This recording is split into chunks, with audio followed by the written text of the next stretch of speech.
네, 오늘 사사건건은 세 분의 전문가와 함께 윤석열 대통령 취임 2주년 기자회견 집중 분석해보는 시간 갖겠습니다.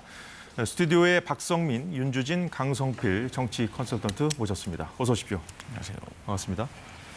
예, 윤 대통령 오늘 총 100분 동안 국정 현안에 대해 입장을 밝혔습니다. 먼저 25분 동안 국민 보고라고 해서 지난 2년간의 성과와 남은 3년 계획을 설명했고요.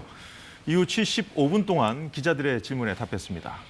자, 오늘 나오신 세 분도 기대치가 있었을 텐데 얼마나 거기에 부합했을지 궁금합니다. 먼저 총평 간단히 들어보겠습니다. 강성필 대표부터 말씀해 주시죠. 네, 저는 나름 그래도 윤석열 대통령의 이 기자회견에 대해서 기대를 했는데 내가 순진했구나라는 생각을 했고요. 이게 기대가 이상이면 여론조사에서 앞으로 지지율이 올라갈 것이고 기대 이하면 여론조사에서 지지율이 빠질 것인데 저는 개인적으로 지지율이 올라갈 가능성은 매우 낮다라고 표현을 하고 있습니다. 그러니까 국민들이 100을 기대하고 있으면 최소한 130, 150 정도는 보여줘야지 국민들이 대통령께서 변하셨구나, 변하고 있구나, 노력하고 있구나 생각하실 텐데 조금 부족하지 않았나 싶고요. 어쨌든 그럼에도 불구하고 전반적인 태도는 조금 톤다운이 된 것 같습니다. 그렇지만 이제 이 김건희 여사와 관련해가지고 또 명품백과 관련해서도 이제 사과를 하셨지만 그 외에 또 도이치모터스 같은 경우는 또 억울한 심정을 허심탄회하게 토로하셨기 때문에 이 부분에 있어서 국민들께서 어떻게 평가하실지 기대가 되고 있습니다. 평가를 좀 박하게 주셨지만 그래도 톤다운 됐다 이 표현 써주셨는데 자, 윤주진 대표는 어떻게 보셨습니까? 민감한 현안들에서 그래도 빠짐없이 두루두루 본인의 어떤 솔직한 견해를 표현했다는 점 자체는 높이 평가할 부분이라고 생각을 하고요. 또 특히 지금 대한민국에서 가장 문제가 되고 있는 저출생과 관련해서 어떤 구체적인 계획안을 내보인 것도 좋은 점수를 받을 수 있을 거라 생각을 합니다. 다만 이제 야당에서 기대했던 특검 수용과 관련해서는 두 가지 메시지가 있었다고 봐요. 첫 번째는 현재 진행되고 있는 여러 수사에 대한 객관성과 독립성을 대통령으로서 보장하겠다라는 메시지를 분명히 한 것이고 두 번째는 다만 특검에 대해서는 현재로서는 수용할 수 없다고 했지만 그 말은즉슨 앞으로 수사가 미흡하다라는 비판이 있다면 특검 또한 수용 가능성이 전혀 없지는 않다라는 것을 암시한 것이기 때문에 앞으로 좀 더 지켜볼 만한 그런 요소들이 많이 있다 생각을 합니다. 자, 이번 회견에 대해서 언론이 주문한 건 언론사의 성향과 관계없이 한마디로 국민 공감, 국민 눈높이였거든요. 박성민 대표님 어떻게 보셨어요? 그 야당 지지층들은 뭐 변한 게 없다, 뭐 이렇게 평가할 것 같고요.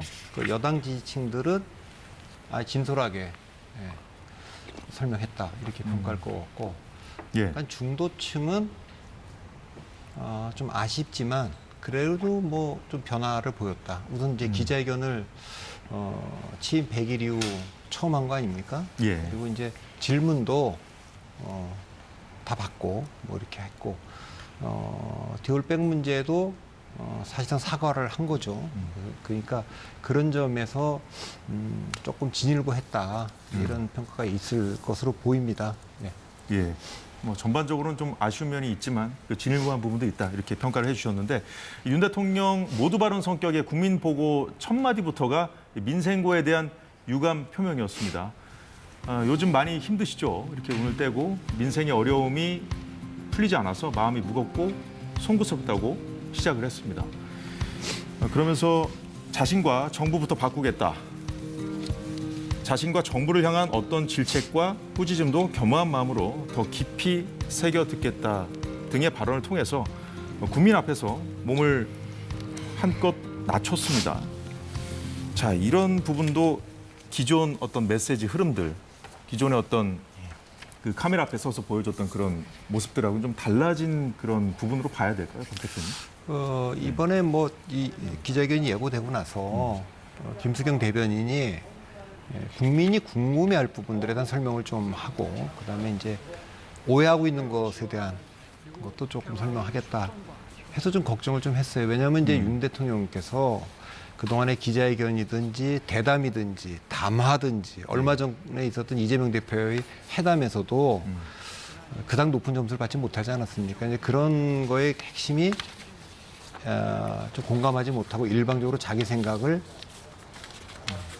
뭐 일방적으로 얘기한다 이런 거 아니었습니까? 이제 그런 면에서 보면 오늘 질의응답이라든가 전체적으로는 그래도 과거보다는 본인 얘기를 안 한 건 아니지만 좀 줄인 거. 그 점 평가할 수 있을 것 같아요. 대통령 본인이 하고 싶은 말이 있을 거고 국민이 듣고 싶어하는 말이 있을 텐데 국민이 듣고 싶어하는 말이 과거보다는 좀 많이 나왔다. 이런 평가를 해주셨고요. 예.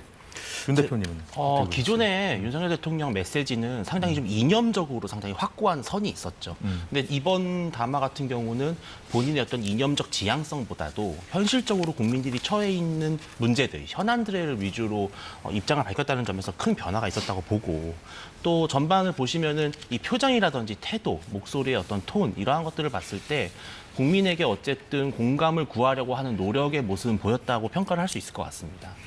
다만 이제 그 여러 가지 지금 현재 논란이 되고 있는 사안들에 대해서는 다소 수세적인 모습을 보였죠. 그 점이 이제 야당과 중도층에서는 아쉬움을 느낄 수 있지만, 하지만 뒤집어 말하면은 현재 수사가 수사기관에 의해서 진행되고 있는 사안이기 때문에 여기에 대해서 대통령이 너무나 구체적인 어떠한 현안에 대한 입장을 드러내는 것 자체가 또 상당히 좀 부담을 줄 수가 있거든요. 그런 점에서 조심스러울 수밖에 없었던 분위기였던 것도 좀 감안을 해야 되지 않을까 생각합니다.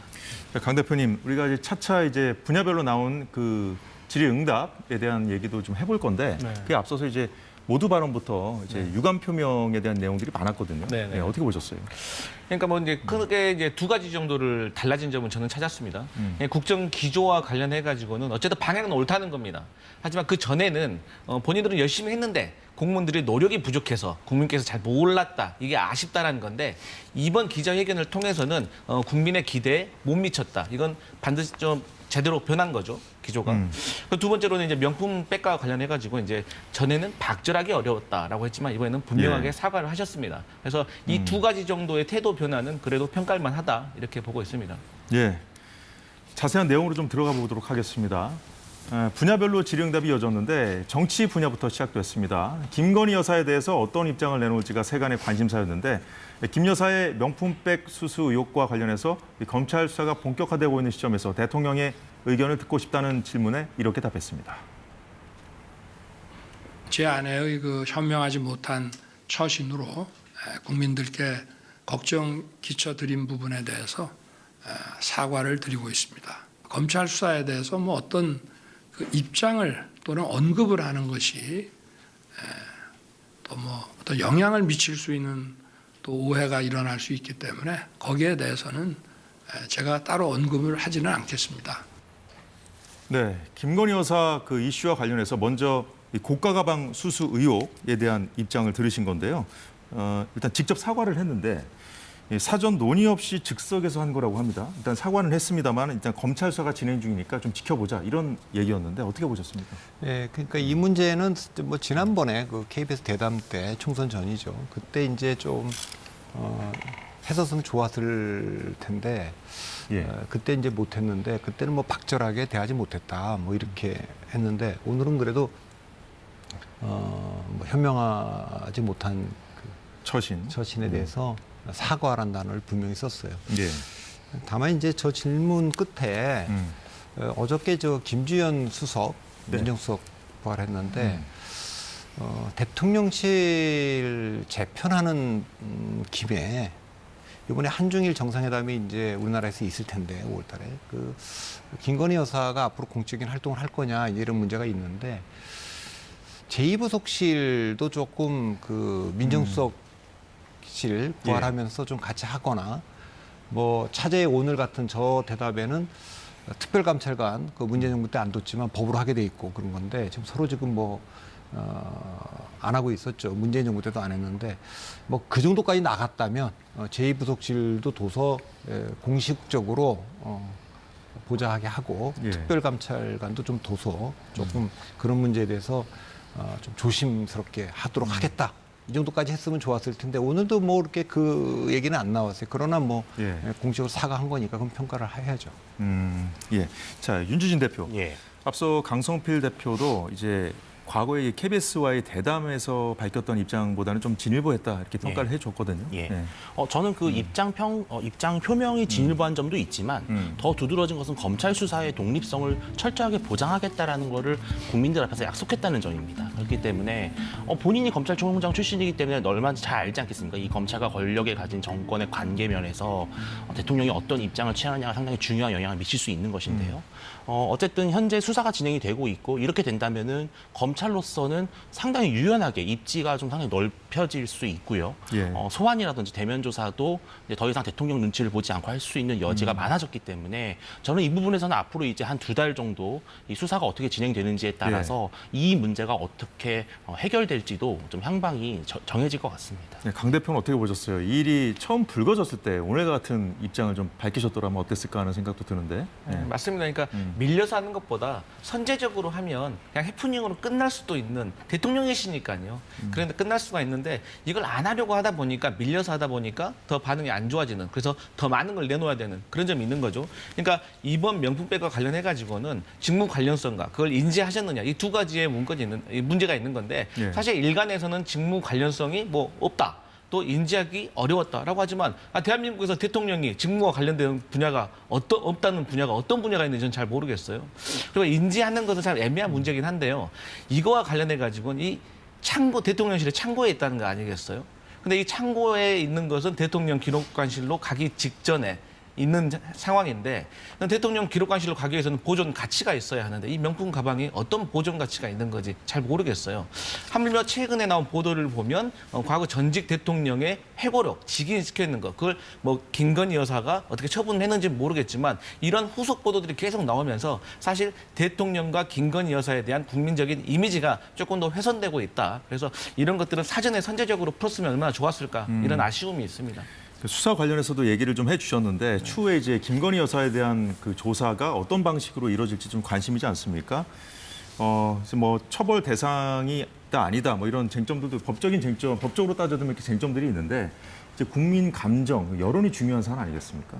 그러니까 그거는 제가 뭐 법적인 지식이 좀 짧기 때문에 설명드리기 좀 어려워요. 그러니까 김건희 여사와 관련된 수사 방향이 지금 두 가지고 이 문제를 지금 그 검찰이 수사를 시작했지 않습니까? 그 계시는 뭐 고발이 있었으니까 수사를 하게 되는 건데 일단 수사는 디올백 문제 가지고 수사하는 거고 뭐 대면 수사하겠다 이렇게 된 겁니다. 그래서 만약 소환을 하게 되면 온 김에 도이치모터스 문제도 좀 물어보겠다 지금 이렇게 돼 있는 겁니다. 그러면 사실 도이치모터스 사건이라는 건 주가 조작 사건은 사실 그 사인일 때 김건희 여사가 사인일 때 문제이기 때문에 일각에서는 이게 검찰 수사 대상은 될 수 있지만 특검 대상이 될 수 있느냐 이런 얘기도 좀 있고 지금 그 디올백 문제는 법리적으로 그 처벌 대상이 아니다 지금 이렇게 보는 분들도 있습니다. 그렇지만 주목해야 될 건 어쨌든 검찰이 이 문제를 수사하겠다라고 얘기를 했고 그래서 야당에서는 야, 이것도 면피형 수사 아니냐 이렇게 얘기하는 분들도 있고 일각에서는 그게 아니라 대통령과 그 검찰의 그 긴장력이 굉장히 높아지고 있다 이렇게 되기 때문에 사실은 이건 조금 이렇게까지 올 일은 아니었는데 아까도 말해서 그 좀 잘못 설명하는 바람에 더 일이 커진 거죠 지금. 네, 김건희 여사 특검에 대해서는 김 여사의 주가 조작 의혹 건을 언급하면서 반대 입장을 밝혔습니다. 지난 정부 한 2년 반 정도 사실상은 저를 타겟으로 해서 검찰에서 뭐 특수부까지 동원해서 정말 뭐 치열하게 수사를 했습니다. 그런 수사가 지난 정부에서 저와 제 가족을 봐주기 수사를 했다는 것인지 정말 묻지 않을 수 없습니다. 그 자체가 저는 모순이라고 생각합니다. 지금도 여전히 할 만큼 해놓고 또 하자는 것은 그야말로 특검의 어떤 본질이나 제도 취지와는 맞지 않는 그거는 어떤 면에서는 그냥 정치 이런 공세, 정치 행위 아니냐. 김 여사의 처신에 대해서는 직접 사과를 했는데 이 특검에는 모순이라는 표현까지 썼어요, 강 대표님. 그러니까 이제 그 윤석열 대통령께서는 이 수사가 처음 시작된 게 문재인 정부에서 그야말로 탈탈 털었다는 주장을 하고 계시잖아요. 그렇기 때문에 본인을 정치적으로 공격하고 있는 것이다라고 말을 하고 있어요. 저는 개인적으로 이 말씀이 절반은 맞고 절반은 틀릴 수도 있다. 왜? 문재인 정부에서 윤석열 대통령께서는 어쨌든 중앙지검장도 하셨고 검찰총장을 하셨어요. 그러니까 대한민국에서 중앙지검장과 또 검찰총장을 했다는 건 어떤 권력의 한 중심에 서 있다는 말도 통하는 거 아니겠습니까? 그렇기 때문에 이것이 절반은 맞고 절반은 틀리고 이 이유 하나만으로 이 문제를 해결하기에는 조금 어려움이 있는 것 같습니다. 그러니까 도이치모터스 같은 경우도 사실 1차, 2차 두 가지로 나눠지는데 사실 1차, 2차 두 번에 걸쳐서 김 여사가 어떤 통장이 활용됐다는 정황이 있는 거고요. 또 이분께서 증권사 직원과 통화했던 어떤 녹취록을 들어보면 충분히 의심을 할 만한 정황이 있다는 거예요. 근데 저는 개인적으로 사실 이런 문제를 특검까지 가는 것이 맞느냐. 앞서 말씀하셨지만 사인 때 있었던 일을 가지고 향후에 특검까지 할 일인지는 사실 저도 좀 의문이 있습니다. 그렇기 때문에 민주당에서 이 문제와 관련해가지고는 좀 검찰의 어떤 수사를 좀 지켜보고 그다음에 최혜병 사건과 관련된 특검을 하나하나 마무리를 잘 한 다음에 국민의 조금 공감을 얻어가면서 해야 될 일이 아닌가 저는 그렇게 생각합니다. 네. 그런데 민주당 박찬대 원내대표가 22대 국회 시작과 동시에 김건희 여사 특검법을 다시 발의하겠다고 이미 공언을 해놓은 상태인데 그 특검법에는 이 도이치모터스 주가 조작 의혹뿐만 아니라 이제 다른 의혹들까지 다 넣어서 하겠다 이런 입장인 거죠. 예, 바로 이제 네. 그것이 특검이 갖고 있는 절대적인 문제점 중에 하나죠. 별건의 수사를 해서 전국을 상당히 혼란스럽게 만들고 원래 그 특검이 의도했던 문제와는 무관한 것들이 오히려 전국을 뒤덮는 그러한 부작용이 있기 때문에 과연 지금 이러한 상황에서 특검을 하는 것이 우리 국정에 어떤 도움이 되는 것인가 아니면 오히려 정쟁만 키우는 불씨가 될 것인가는 좀 국민들이 판단할 것이라고 보고요. 도이치모터스 같은 경우도 그 당시에 이제 157개의 계좌에 91명이 이제 그 계좌를 빌려주고 그 예. 주가 조작에 이제 그 계좌들이 동원이 된 것인데 사실은 김건희 여사는 그 중에 한 명일 뿐이고 어떤 핵심적인 주도 세력이라고 보기엔 상당히 어려운 부분들이 많거든요. 그래서 저는 검찰에서 일단은 그 당시에 서면 조사에서 끝났던 부분이 이제 비판의 소지가 있기 때문에 소환을 해서 대면 조사를 하고 다른 계좌 주인들과 동일선상에서 객관적인 수사 결과를 발표한다면 민주당의 특검 드라이브에 아무래도 국민의힘의 재표결 당시에 이탈표가 나올 가능성이 많이 떨어지지 않을까 예상을 합니다. 예. 근데 이제 제가 봤을 때는 그 김건희 여사의 그 공적 지위와 관련돼서만 보면 그 민주당이 이제 특검을 하든 수사 촉구를 하든지 가장 중요하게 생각해야 될 부분은 대통령 되고 난 뒤에 벌어진 일들. 이건 디올백 문제도 그렇고 뭐 관저 공사와 관련된 의혹들 또 인사 문제 이런 것들이 있었는데 이런 문제는 저는 대통령이 되고 나서 영부인으로서 한 거기 때문에 저는 이 얘기는 얼마든지 요구할 수 있다고 봅니다. 그다음에 대통령 되기 전이라도 윤석열 그 대통령을 만난 이후에 왜냐하면 검사니까 그러고 그 시절에 만났던 사건이 그다음에 중요할 거고 그 전에 만나기 전에 사인 시절에 있었던 것은 저는 상대적으로는 조금 공세를 하기가 무리가 있지 않느냐 이런 생각이 좀 들고요. 그 문제에 대해서 민주당이 좀 원칙적으로 순서를 좀 정했으면 좋겠다는 생각을 하나 하고 두 번째는 특검이라고 하는 것은 경찰이 됐든 검찰이 됐든 공수처가 됐든 일단 수사를 했는데 그 수사가 미진하거나 의혹 해소되지 않았다 할 때 보통 하는 거거든요. 근데 이제 최일병 좀 이따 뭐 말씀 나오겠습니다만 최상병 문제는 공수처, 그러니까 이 공수처는 이제 민주당이 만들자고 한 거고 민주당이 만들자고 한 공수처가 수사를 하고 있는 거기 때문에 이 수사 결과 나오고 나서도 의혹이 해소되지 않으면 대통령이 오늘이나 지난번에도 한번 그 얘기 할 수 있었던 것 같은데 이재명 대표를 만났을 때도 저는 이거 일단 그 공수처는 민주당이 만들자고 해서 만든 거 그 공수처가 하는 수사니까 수사가 끝난 뒤에도 의혹이 해소되지 않으면 그때 특검법을 통과시키면 제가 거부권 행사하지 않는다. 이게 분명하게 좀 못을 좀 박아뒀으면 좋았겠다 생각은 좀 들고요. 그래서 조금 수사를 좀 지켜보면서 특검 얘기를 하는 게 지금 이제 소환조사 하겠다고 검찰총장이 지금 밝혔거든요. 김건희 여사에 대해서도 좀 그렇게 하는 게 조금 완급을 좀 조절하는 게 좋지 않을까 싶습니다. 예, 세 분 말씀 잘 들었습니다. 최상병 특검법에 대한 질문도 바로 이어졌습니다. 민주당 단독 처리로 국회에서 이제 넘어온 상황이죠. 대통령의 시간이 시작됐는데 윤 대통령은 직접 어떤 입장을 밝힐까 이 부분도 관심사였습니다. 들어보시죠. 국군 통수권자로서도 안타깝고 참 가슴 아픈 일입니다. 순직한 그 사고 소식을 듣고 저도 국방장관에게 이렇게 좀 질책을 했습니다. 왜 이렇게 그 무리하게 진행을 해서 이런 그 인명 사고가 나게 하느냐? 수사 그 당국에서 아마 상세하게 그 수사 그 경과와 또 결과를 잘 설명을 할 것인데 그걸 보고 만약에 국민들께서 이거는 봐주기 의혹이 있다, 납득이 안 된다라고 하시면은 그때는 제가 특검하자고 먼저 주장을 하겠습니다. 예, 군 통수권자로서 가슴이 아팠다. 당시 장관을 질책했다는 설명을 했고요. 그리고 이 특검법에 대해서는 일단 수사 상황을 지켜본 뒤에 국민적인 어떤 의혹이 그래도 풀리지 않는다면 본인이 먼저 제안을 하겠다는 얘기까지 들었거든요. 예, 윤 대표.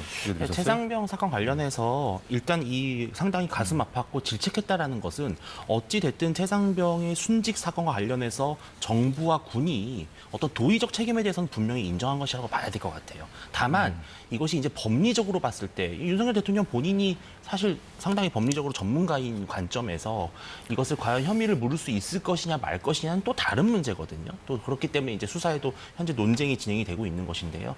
저는 윤석열 대통령의 입장은 이런 것 같습니다. 공수처가 현재 상당히 빠른 속도로 수사를 하고 있잖아요. 또 관계자도 많이 소환을 하고 있습니다. 또 유의미한 여러 가지 정황들이 나오고 있어요. 이런 상황에서 일단 공수처 수사를 지켜보는 것이 1차적으로 맞고 그 다음에 이제 국민들의 여론이 이제 판단이 나오겠죠. 그럼에도 불구하고 공수처의 판단을 믿을 수 없다고 한다면은 대통령 입장에서도 또 이 의혹을 씻어야 되기 때문에 특검을 받아들이는 쪽으로 가겠다. 저는 오늘 분명히 대통령이 그런 부분을 약속했다고 봅니다.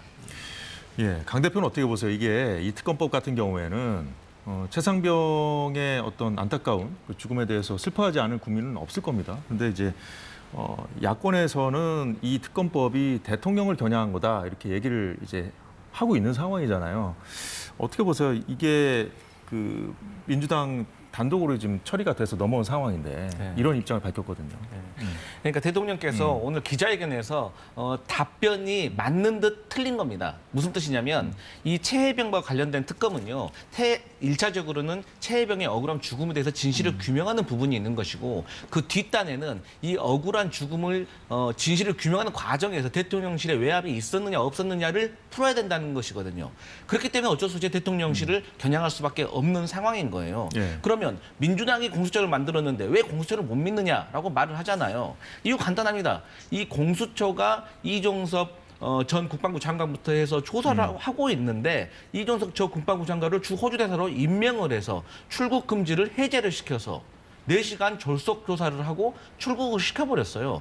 그런데 변호인들한테 물어보잖아요. 이 4시간 수사를 하게 되면 첫 번째 1시간 정도는 인증조사, 그러니까 본인의 신상에 대해서 확인을 해요. 그리고 나머지 그 마지막에 한 시간에서 더 많은 시간은 이 받았던 조사에 대해서 이게 제대로 됐는지 확인하는 시간이 또 상당히 오래 걸려요. 그래서 4시간 수사를 받았다고 하면 실질적으로 받은 시간은 1시간에서 2시간이 채 안 된다는 거예요. 그러니까 이러한 공수처의 수사를 어떤 외압이 있어서 막으려고 했다는 것이 저희 야당의 지적입니다. 그렇기 때문에 저희는 공수처 대신에 무게감 있는 특검을 통해서 규명을 해야 되고 또 이 통신 기록이 7월이면 사라질 수가 있기 때문에 그래서 특검을 신속하게 해야 된다 이런 입장입니다. 근데 사실 오늘 윤 대통령 발언을 들어보면 군 통수권자로서 가슴 아픈 사안인데 그럼에도 이제 이 사단장 이상이 책임지고 물러나야 하느냐 여기에 대한 입장차부터 좀 논쟁이 시작된 게 아닌가 하는 생각이 좀 들더라고요. 그런 생각은 안 해보셨어요? 맞습니다. 뭐 대통령께서 그런 생각을 하셨다면 정상적인 루트를 통해서 정상적인 방법으로 그것을 지시하거나 일을 풀어갔으면 됐을 문제입니다. 하지만 그 과정이 보면 이종선 전 국방부 장관도 변호인을 통해서 말을 하잖아요. 그러니까 그 수사 결과를 이첩을 했고 그것을 회수를 했지 않습니까? 근데 본인이 회수 지시를 안 했다는 거예요. 그때 본인은 해외 출장을 가 있었고 복귀를 해서 보니 유재훈 국방부 법무관리관이 후 보고를 했다는 거 아니겠습니까? 그리고 이러한 어떤 그 보고를 하는 과정에서 여러 가지 어떤 석연치 않은 저항들이 너무 많이 있습니다. 근데 이제 그런 부분들을 외압으로 볼 것인가 이 부분도 지금 여야의 입장차가 있는 거지 않습니까, 윤 대표? 네, 그러니까 법률가들 입장에서는 이게 입장이 엇갈립니다. 즉 외압이라는 주장도 있지만 또 일각에서는 정당한 직무 범위에 들어가기 때문에 충분히 가능한 일이다. 또 이 군 내부에서 홍준표 시장도 그런 부분을 좀 지적을 했는데 이제 군 내부 사회의 어떤 특수성 관련해서 이 수사와 이첩 관련해가지고 좀 무리하게 한 것이 아닌가라는 그런 지적도 있어요. 근데 윤 대통령 본인이 워낙에 말씀드린 대로 법률적으로는 전문가시기 때문에 이 과실치사 혐의를 어디까지 적용할 것인지에 대해서 판단이 있었을 것 같거든요. 근데 문제는 공수처가 과연 그 당시에 이종섭 전 호주 대사를 직접 소환해서 조사할 만큼의 어떤 수사가 충분히 밑바닥부터 이루어졌느냐. 사실 그렇지 않은 상황에서 이제 출국 금지가 된 상황이었거든요. 예. 저는 공수처가 그 당시에 수사에 좀 더 속도를 냈더라면 오히려 이러한 일이 없었을 텐데 예. 공수처의 미흡한 수사가 오히려 이러한 논란을 더 키운 것이 아닌가 하는 아쉬움이 있습니다. 수사가 이루어지고 있는 상황에서 이제 야권에서 특검을 계속 추진하고 있는 상황이기 때문에 앞으로 계속해서 지금 말씀해 주신 쟁점들은 계속 그 논쟁이 있을 것 같고요. 박성민 대표님, 이게 사실상 그 거부권을 시사한 발언이라고 봐야 될까요, 오늘 입장이? 예, 저는 그렇게 예. 봅니다. 그런데 이 사건이 이제 처음에 경찰이 수사를 해야 되는 그 최상병의 사망 사건 자체는 예. 단순한 사건입니다. 그렇게 뭐 이렇게 어려운 게 아니지 않습니까? 금방 조사하면 나올 일이에요. 이제 복잡해진 거는 이게 이제 그 박정훈 대령에 대한 항명 사건으로 가서 네. 이제 그 일이 커졌고 지금은 이거 대통령실이 외압이 있었냐 없었냐 이렇게 된 거 아닙니까? 근데 이 사건과 관련해서 공수처가 그 김기한 사령관을 뭐 소환을 했고 그다음에 또 뭐 유재훈 또 이시원 이런 분들 예석이 나오고 신범철 차관도 지금 고소한한다 이렇게 돼 있기 때문에 중요한 인사들에 대한 소환을 지금 그 계속 하고 있는 상황입니다. 그래서 저는 제가 봤을 때는 민주당 입장에서도 이 공수처가 하고 있는 이 수사 결과를 지켜보고 아까 대통령 그러고 나서 이게 뭐 완전히 봐주기 수사했다 공수처가 그러면 그때 특검법 발의하는 것이 더 명분되고 대통령도 그렇게 되면 이거 이번에는 그렇지만 22대는 지금 192명이 지금 찬성하고 있는데 8석 모자라는데 거부권 행사하면 그 통과 안 되겠습니까? 통과될 가능성이 훨씬 더 크기 때문에 결국 핵심은 민심을 얻는 거 아니겠습니까? 예, 그러니까 민주당도 약간은 좀 그 완급 조절하는 게 좀 필요하지 않을까 봅니다. 예. 최상병 사건과 맞물려서 이종섭 전 호주 대사 이 출국과 관련된 입장을 묻는 질문도 이어졌는데 윤 대통령의 답변 잠시 들어보겠습니다. 기존 호주 대사가 작년 12월 말에 정년 퇴임을 하게 돼 있었기 때문에 이종섭 장관을 호주 대사로 지명해서 검증과 뭐 이런 세평 절차를 진행을 했습니다. 출국 금지를 걸면은 반드시 불러야 됩니다. 그거를 또 2번을 계속 연장을 하면서도 소환하지 않았다는 것은 좀 저도 뭐 오랜 기간 이런 수사 업무를 해왔습니다만은 좀 이해하기가 저도 어렵습니다. 예, 강 대표 아까 말씀 주셨는데 사실 이종섭 전 대사는 핵심 피해자였죠. 네. 그 신분에서 이제 나간 것이 적절했느냐, 네. 뭐 이 부분이었는데 네. 오늘 이 답변이 충분했습니까? 그러니까 대통령께서 물론 법률가시니까 저보다 잘 아시겠죠. 하지만 제가 알고 있는 이 법률 상식으로도요. 이 수사라는 거는요. 아래에 있는 어떤 피의자부터 수사를 합니다. 그래서 보통 요즘은 포렌식, 휴대폰을 포렌식을 해서 그 어떤 메신저를 가지고 어떤 스토리를 만들어 갑니다. 그래서 그 스토리를 최소한 뭐 80% 정도 만들어 놓고 그 다음에 주요 피의자들을 불러가지고 대조를 하는 거예요. 퍼즐을 맞추는 거예요. 그렇기 때문에 이종섭 전 국방부 장관에 대해 소환이 늦어질 수밖에 없었다는 점이 있는 것이고요. 그리고 이러한 과정 속에서 그러면 과연 이종섭 전 국방부 장관을 굳이 호주 대사로 임명했었어야 되는 거냐? 저는 거기에 대해서 좀 의문이 있는 게 저희가 국회에서 청와대로 이렇게 행정관으로만 가려고 해도요. 10년 전에 있었던 음주 사건이 있으면 인사검증에서 탈락하는 게 인사검증입니다. 고위직에. 그래서 이러한 것들이 전체적으로 어쨌든 그 석연치가 않은 느낌을 지울 수가 없다. 이런 말씀 드리겠습니다.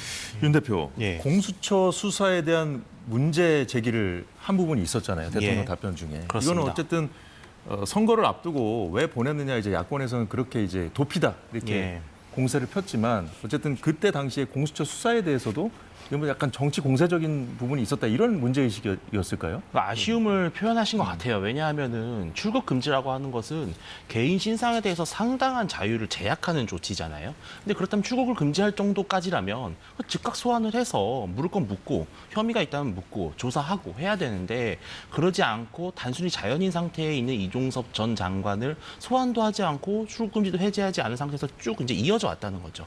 그런 상황에서 대통령이 그렇다면은 공수처의 피의자로 되어 있다라는 사실 하나만으로 그러면 대통령의 인사권에 제약이 되는 것이 맞느냐 이런 데 근본적인 질문을 할 수 있고 또 왜 그럼 하필이면 이종섭이었냐라는 질문에 대해서도 사실은 호주에서도 그런 부분을 좀 요구했다는 얘기가 있어요. 그러니까 인도태평양 안보 관련해서 한국과 호주의 관계에서 이 안보 문제가 상당히 중요해지는 과정에서 이 군 출신이 오면 좀 더 뭐 좀 이렇게 좀 소통이 잘 되지 않겠느냐 이런 정황들이 있다고 해요. 그런 점에서 이종섭 대사를 고른 것인데 아마 저는 출국 금지 사실을 몰랐다는 이 대통령의 말씀이 진실이라고 보거든요. 그래서 저는 그런 부분에서 좀 본인이 어쨌든 당시의 상황에 대해서 회고를 하면서 설명을 했다 이렇게 평가해야 될 것 같습니다. 예. 자, 박성윤 대표님. 이게 이종섭 전 대사 출국은 사실 선거 기간에 이 선거의 흐름을 바꾼 악재로 작용했던 건 맞는데 어떻게 뭐 속 시원히 들으신 부분이 있었습니까? 우리 답변 아니, 그러니까 중에. 이제 뭐 그 우리가 실체는 알 수 없고 진실이 뭔지는 알 수 없습니다. 그러나 정치는 뭐 사실의 게임이 아니라 인식의 게임이니까 양측 다 좀 빌미를 제공했다고 봅니다. 그러니까 왜 하필 그 이종섭 장관을 호주 대사로 임명했냐 이 비판을 아주 납득하게 설명하기는 어렵습니다. 그 시점에 한 거. 그리고 이제 공수처와 법무부가 이제 출국과 관련돼서 서로 엇갈린 얘기도 했고, 그 다음에 또 무엇보다도 수사 진행 과정, 이것이 이제 유출됐단 말이에요, 언론에. 이제 그런 문제들도 보면 이것이 좀 정치적인 의도가 있는 거 아니냐, 그런 비판으로부터 공수처도 자유롭지 못한 거, 그건 분명하게 있어 보이고요. 그러나 이제, 하여튼, 뭐 대통령의 인사권이고, 뭐 그렇다고는 해도 하필 이종섭 대사를 호주 대사로 내보내는 게 맞았느냐, 이 얘기는 국민들이 상식적인 선에서는 뭐 실체는 잘 모르겠습니다만 조금 이해하기는 어려웠다. 그렇게 봅니다. 네, 오늘 회견에서 국민들이 듣고 싶어 했던 얘기들이 좀 기존보다 좀 많이 나왔다고 이렇게 평가를 해주셨는데, 지금 나눠볼 얘기는 여권 지지자들이 아마 가장 궁금했을 부분이 아닌가 싶은데요. 한동훈 전 국민의힘 비대위원장, 이 총선을 지휘할 당시에 불거졌던 이 갈등에 대한 질문도 나왔습니다. 답변 들어보죠. 좀 오해가 있었던 것 같습니다. 그리고 바로 그 문제는 풀었고요. 해소를 했고 이제 정치인으로서 확고하게 자리매김을 했다고 저는 생각합니다. 그래서 앞으로 그 정치인으로서의 길을 잘 걸어 나갈 것이라고 생각합니다. 저와 뭐 20년이 넘도록 이렇게 교분을 맺어온 한동훈 위원장을 뭐 언제든지 만날 것이고요. 예, 한 전 위원장 관련 질문이 나왔을 때 그 몇몇 매체들이 이렇게 썼더라고요. 그 질문이 나올 때 어색한 미소를 띄었다. 잘 모르겠습니다, 저는. 근데 이제 사퇴 요구를 직접 했는지에 대한 질문이 하나 있었고, 그리고 과거에 비해서 소원해진 관계가 맞느냐, 이 두 가지 질문에 대한 답변이었는데 저희가 하나로 묶어서 좀 보여드렸거든요. 예, 윤 대표 예. 보셨어요? 아무래도 좀 뭐 애매하게 답변할 수밖에 없겠죠. 어쨌든 결과적으로는 지금 현재 윤석열 대통령의 오찬 제안을 한동훈 전 위원장이 공식적으로 거절한 것은 분명한 사실이고, 이것은 어쨌든 양측이 편한 관계이지는 않다라는 것은 우리가 충분히 인지할 수 있는 거잖아요. 다만 예. 이제 윤 대통령은 어떤 사견을 넘어서 20년 동안 이어져 온 인연이 있고, 그렇다고 해서 정말로 사퇴를 요구할 정도로 아주 뭐 정면 충돌 양상이었냐, 그것은 아니었다라는 거를 이제 국민들에게 설명을 하지만 오늘의 이 발언을 보면은 어쨌든 좀 시간을 두고 기다리고 있다. 좀 그런 표현은 오히려 윤 대통령과 지금 현재 한동훈 위원장이 그리 편치 않다라는 것을 좀 우회적으로 인정한 것이기도 하죠. 근데 이러한 것들이 앞으로 이제 뭐 전당대회라든지 여러 가지 변수가 될 텐데 윤 대통령 입장에서는 상당히 개인적으로도 뭔가 아쉬움이 있지 않을까 그런 생각을 해봅니다.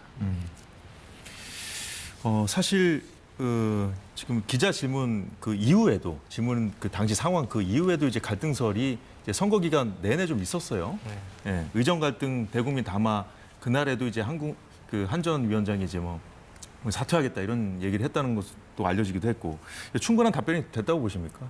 아니 뭐 확실히 대통령께서 좀 순수하신 것 같아요. 아직 완벽한 정치인은 아닌 것 같습니다. 그러니까 뭐 사퇴 요구하셨냐? 그러니까 오해가 있었다는 것은 정말로 들은 사람이나 말하는 사람이나 충분히 그럴 수가 있잖아요.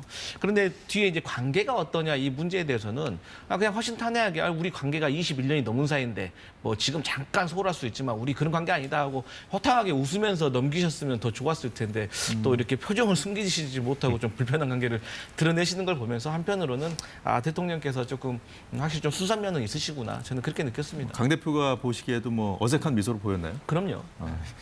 박 대표님은 어떻게 보셨어요?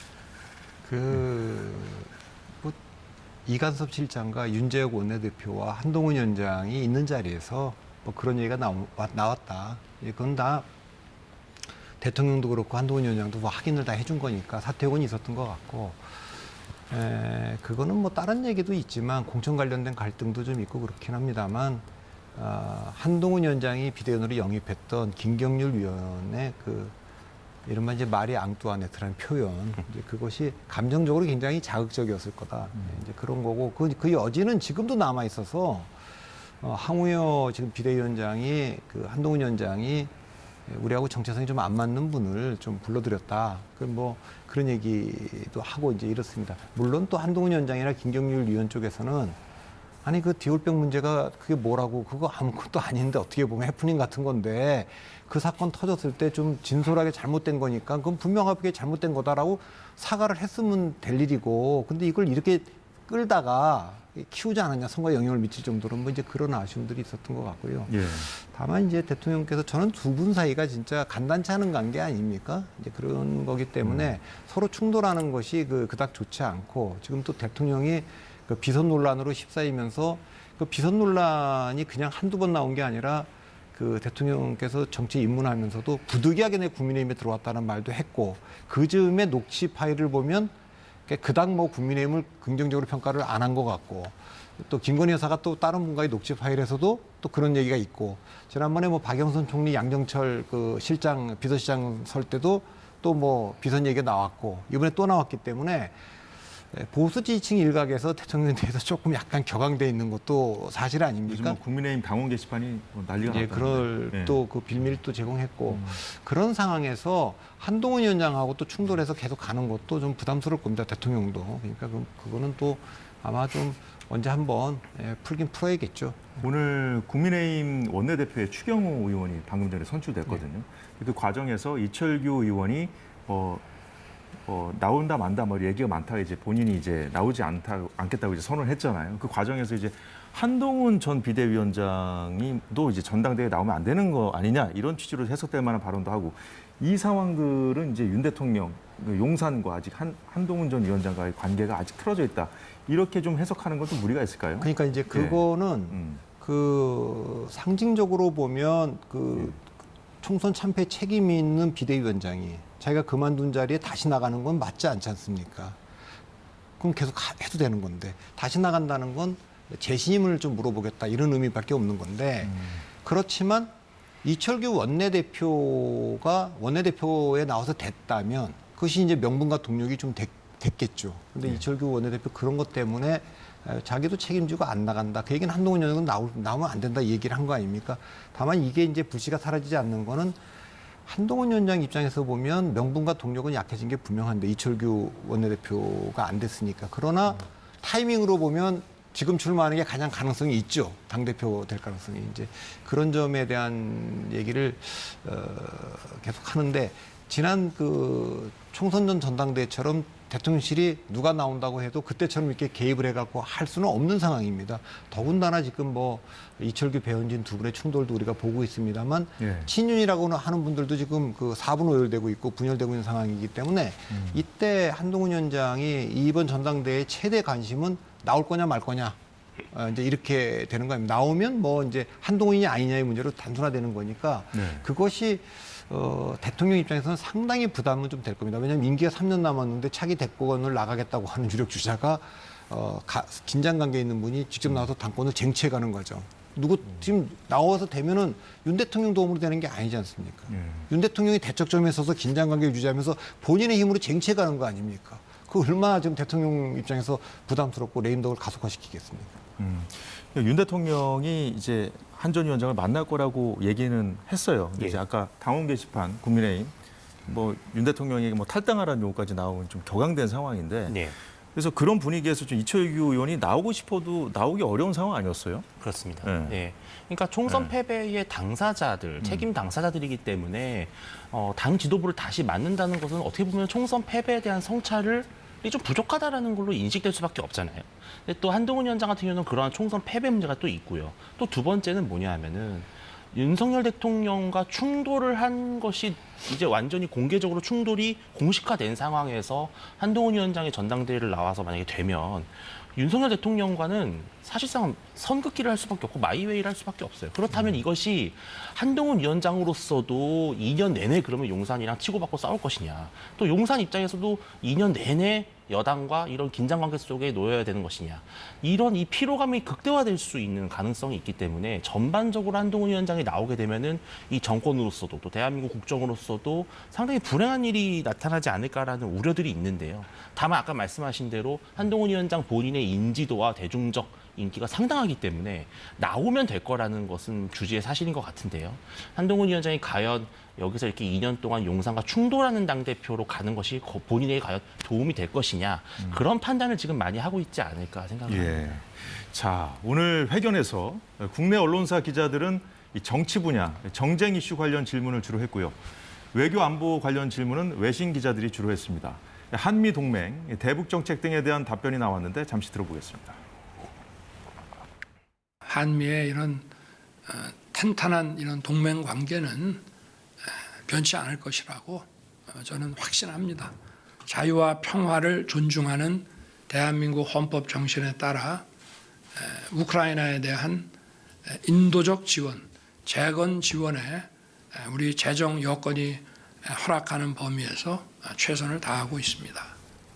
예, 이 외교안보 분야는 윤석열 대통령의 지지율, 긍정률을 좀 견인한 그런 부분이었잖아요. 그래서 이 성과를 어떻게든 좀 국민들이 좀 잘 알아주셨으면 좋겠다 이런 생각을 하고 있을 것 같은데 제대로 좀 평가받으려면 어떤 노력을 좀 해야 된다고 보십니까? 뭐 그래도 가장 높은 평가를 받는 게 그 부분이고 특히 일본과의 관계를 개선했다든가 뭐 이제 이런 부분들이 있죠. 근데 이제 역시 이 외교 정책 자체를 가지고 부정평가가 올라간 건 아니고 예. 뭐 다른 국내 정치 특히 정책 태도 뭐 이런 것 때문에 이런 거에 영향을 많이 받았기 때문에 이 부분은 대통령이 지금 국제 정세에 돌아가는 거에서 그리고 지금 산업 지금 전쟁이 굉장하지 않습니까? 예. 그러니까 삼성전자조차도 지금 살아남을 수 있을지 어떨지 알 수 없는 정도의 위기 상황이니까 그 문제는 대통령이 야당 대표하고 이제 지난번에 모임을 좀 회담을 한번 했는데 그 이상한 회담이 되지 않았습니까? 그러니까 야당 대표가 10여 분간 그걸 종이를 꺼내서 읽는 것도 이상했고 또 들어가고 듣겠다고 한 대통령이 또 반박을 또 이렇게 오랫동안 했다는 것도 이상해요. 다음에는 저는 여당의 당대표가 뽑히면 여야 당대표를 대통령께서 좀 같이 좀 만나서 외교안보 정책에 대해서는 좀 소상히 좀 설명을 했으면 좋겠어요. 제가 제일 아쉬웠던 거는 예. 캠프 데이비드에 가서 한미일 정상회담을 했고 예. 그전에는 또 한일회담을 했지 않습니까? 그렇죠. 예. 그건 당연히 야당 대표한테 설명했어야 된다고 생각하거든요. 가기 전에도 의견을 좀 묻고 갔다 네. 와서도 좀 그거는 좀 설명하는 모습이 당연히 좀 있었으면 좋았겠는데 예. 그런 점이 좀 아쉽고요. 다른 건 몰라도 외교안보는 좀 생각이 많이 다르셔도 네. 윤 대통령도 전임 대통령이 문재인 대통령께도 그런 어떤 큰 국제 행사하기 전에는 조금 미리 만나서 네. 의견도 좀 구하고 그런 건 좀 봤으면 좋겠습니다. 결국 이 문제도 야당과의 소통, 협치. 딴 건 몰라도 외교안보는 좀 그렇게 하는 게 좋다고 봅니다. 그렇군요. 사실 우리가 좀 시간이 되면 얘기를 해보겠습니다만 연금 문제 얘기하면서 대통령이 이런 발언을 했어요. 언론 기사에 정치적인 현안들에 대한 기사는 많은데 이런 건 별로 없다. 이게 저는 정쟁 이슈에 좀 우리 언론이 좀 매몰돼 있어서 정부의 어떤 성과가 가려진 측면이 좀 있다는 어떤 문제의식이랄까요? 좀 언론에 대한 서운함? 이런 걸 좀 갖고 있다는 인상을 받았거든요. 어떻게 보셨습니까? 강 대표님. 근데 이제 연금 개혁과 관련해 가지고는요. 정부가 저는 그런 말을 할 수 있을까? 저는 그게 의문이에요. 그러니까 연금 개혁을 21대에도 지금 해결하지 못하고 22대로 넘기자고 했어요, 대통령께서는.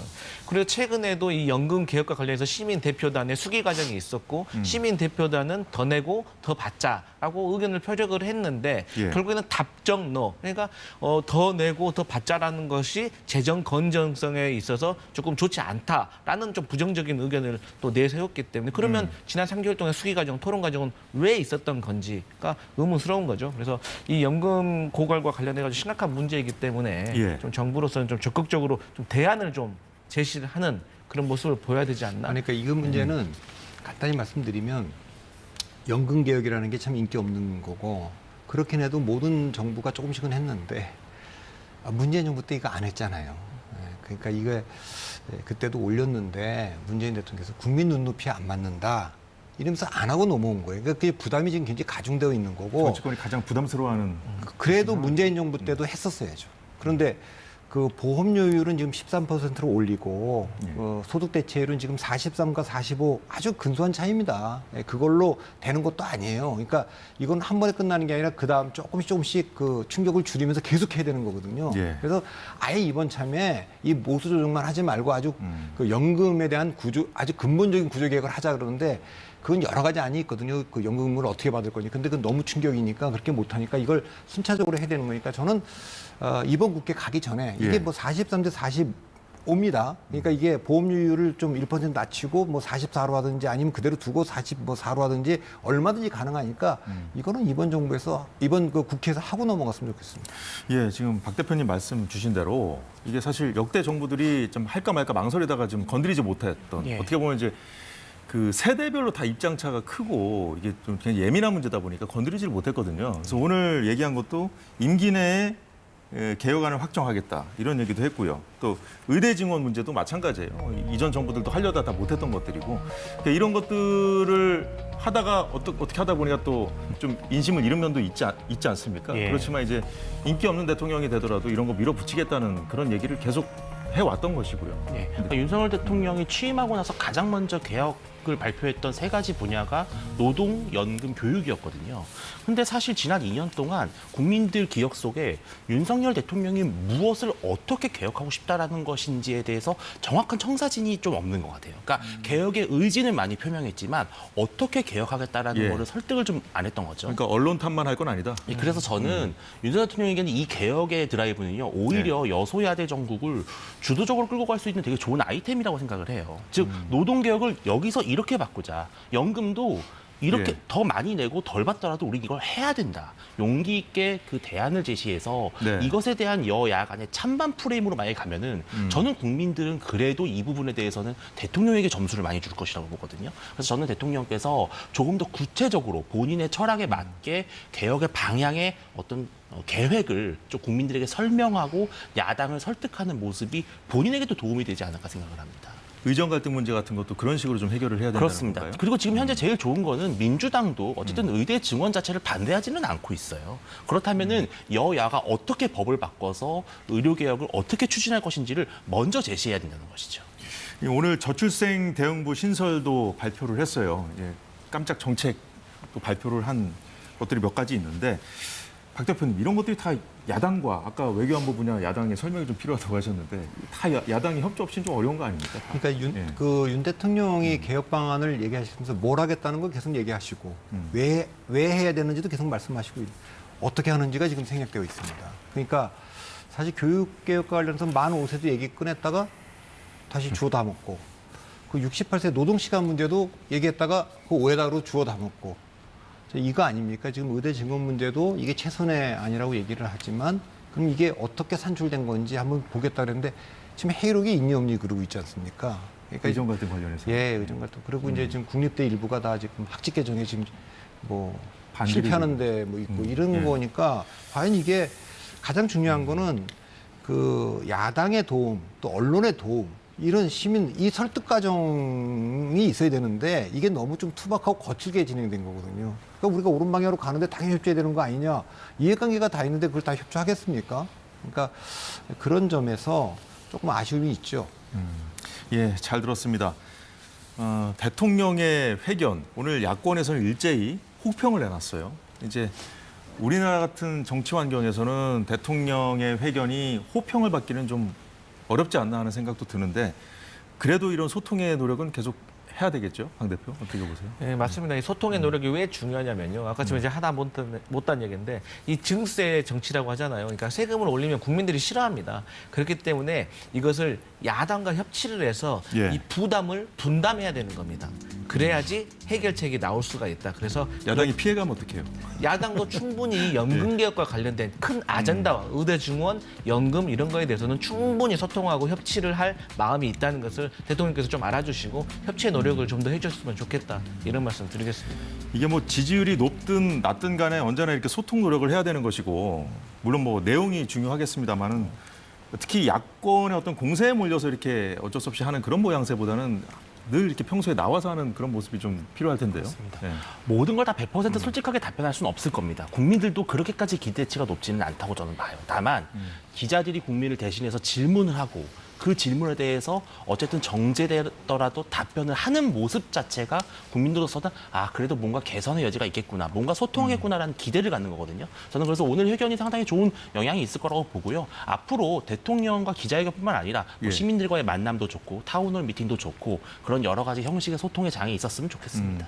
윤 대통령 최근 인선 발표도 직접 하고 브리핑룸도 자주 찾고 그러지 않았습니까? 좀 예행 연습을 하는 게 아닌가 하는 좀 생각도 들었는데 박 대표님은 사실 그 평가를 좀 박하게 하실 것 같았는데 좀 제가 예상했던 것보다는 좀 좋게 해주셨거든요. 근데 앞으로 또 소통 노력을 총선 패배 이후에 이제 예. 대통령실의 인사실장부터 수석 다 바뀌었는데 그런 뒤에 지금 어쨌든 안 만나던 야당 대표 이상하게 끝나긴 했지만 만났지 네. 않습니까? 첫 번째 만났지만 다음번에는 좀 더 생산적인 회담이 될 수 있고요.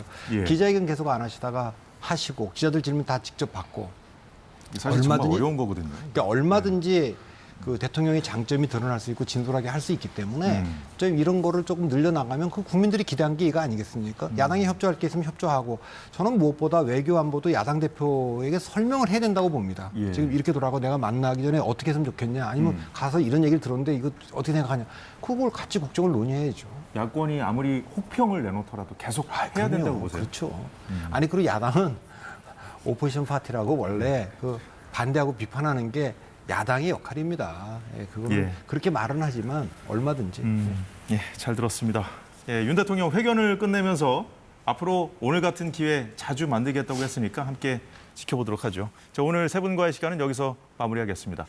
시청자 여러분과도 인사할 시간이 됐습니다. 내일 사사건건은 윤 대통령 취임 2주년 특집으로 찾아뵙겠습니다. 여러분 고맙습니다.